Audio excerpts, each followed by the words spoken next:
Hello everyone welcome करछि मोर छोट mini blog को। एठी मु टिके सखाळु पळे आस्तिली रुटी करबा को। तो बो एठी अटा चकड़ी देथिला तापर मु टिके पळे आस्तिली रुटी करबा को। तो कहबा को गले मते रुटी भल करी आसेनी, रुटी गोल भी करी आसेनी, रुटी फुले भी आसेनी।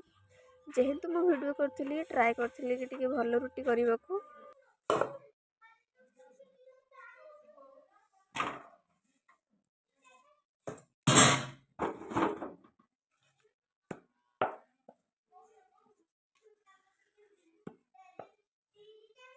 एठी मु टिके काढ़ा करिक रखी। तो एटा मु सखाळुआ एबे डेली पिउची, मते बहुत ठंडा धर देछि।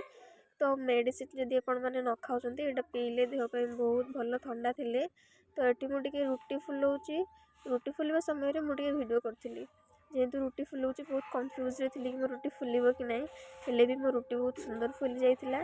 तापरे मु टिके ठाकुर पूजा करबा को पळे आस्तिली। तो खाइ सारिबा परे एठी मु लुगापटा तोलिबा को छात उपर को पळे आस्तिली। 4टा बेला हो जाइथिला। तो लुगापटा नेकी जाई सारिबा परे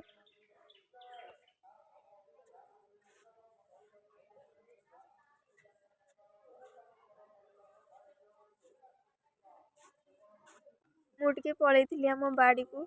तो आम बाड़ी को बहुत दिन है आसी नथिली। मु आपण मानकु केवल वीडियो माध्यम रे देखिथिली कि मु गछरे छात ऊपर गछ लगिछि। नाई हमर बाड़ी रे भी गछ लागिछि।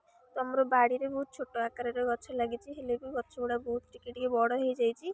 तो मु टिके गछरे पानी देबा को पळे आस्तिली।